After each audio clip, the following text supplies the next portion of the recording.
I'm just going to go into it. Somebody thought that this would make a good movie. You got two forces locked in a tense, blind battle. The enemy below, U-571, Balance of Terror. That should rule. The US Navy versus... Versus who? Aliens. Who? Aliens, okay? Trigger. Wait, this pisses me off too. Since when is one side aliens? Hey, what's wrong with aliens? Why all the hate, bro? This is Battleship. Directed by Peter Berg, who brought us movies like Very Bad Things and Hancock. If there is intelligent life out there and they come here, it's going to be like Columbus and the Indians. Cut to movie A. Taylor John Carter Kitsch is Alex Hopper, a screw-up slacker, brother to Stone Hopper, a grown-up Navy man, played by Alexander Skarsgård. Could I get a beer and a chicken burrito, please? Sorry. Kitchen's closed. He falls in love with Sam, played by Brooklyn Decker, and steals a chicken burrito for her. How romantic. Seriously, this works. And why isn't she in jail for receiving stolen goods? So he joins the Navy. Makes sense. A few years pass. Cut to Rimpak. It's like Fleet Week in Hawaii, a popular place for sailors to get laid. He and Sam are still a couple, and he's gotten surprisingly far in the Navy considering how much of a slacker everyone says he is. He loves his daughter. She loves you. He's gonna respect that. Oh my god, these characters are so dull. Oh, and Sam's dad is an admiral, played by Liam Neeson, earning probably the easiest paycheck of his career. You're a very smart individual with very weak character, leadership, and decision-making skills. There's a subplot where Hopper wants to ask permission to marry his daughter. Best not piss him off, son. I will find you, and I will kill you. Meet Commander Gregory G. Gadsden. Before this movie, he was not a professional actor.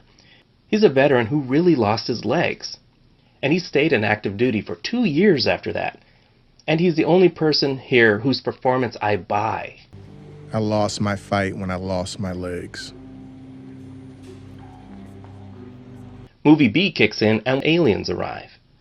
Does this remind you of anything? I'll get into that later. 5 objects. One hits a satellite and crashes. The rest land in the ocean near Hawaii, where it looks like it's giving us the finger. Ha! When Hopper is sent to investigate, shit hits the fan. Did he set that thing to evil? The aliens trap him inside a shield that shuts out the rest of the fleet. Put the force at weapons posture 1. Warning red. Weapons tight. Cool line. Too bad they don't do anything with it for the next hour. Look, it's the Matt Damon puppet from Team America. 42 minutes in, and we finally see the alien ships. And they move like me trying to climb out of a pool. So it's 3 versus 3, but even that doesn't last.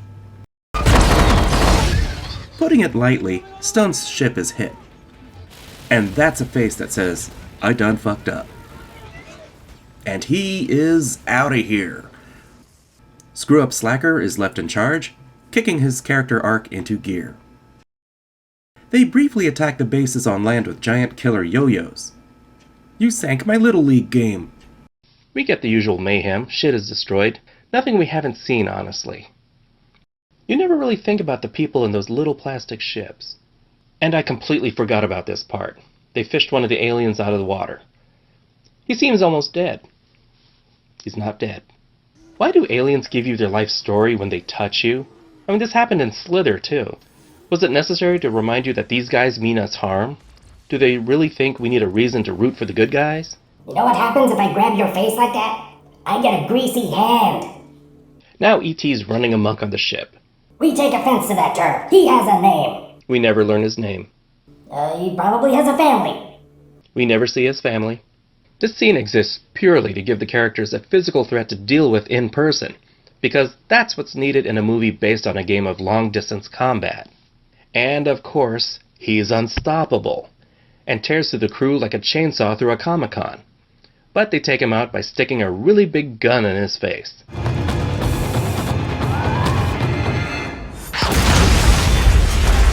It's like Lois Lane on her wedding night. Oh, I get it. Gross. And we get to the best scene in the movie. It's the only one that actually captures the board game feel.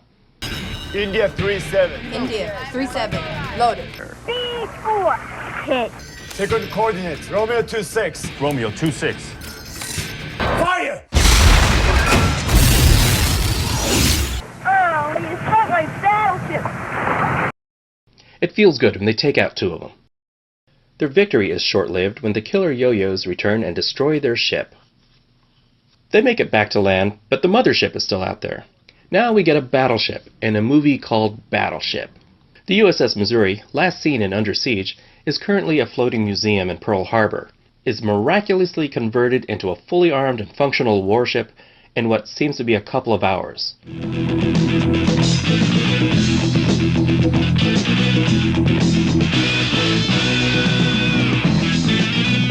Meanwhile, it takes 5 hours to change my oil.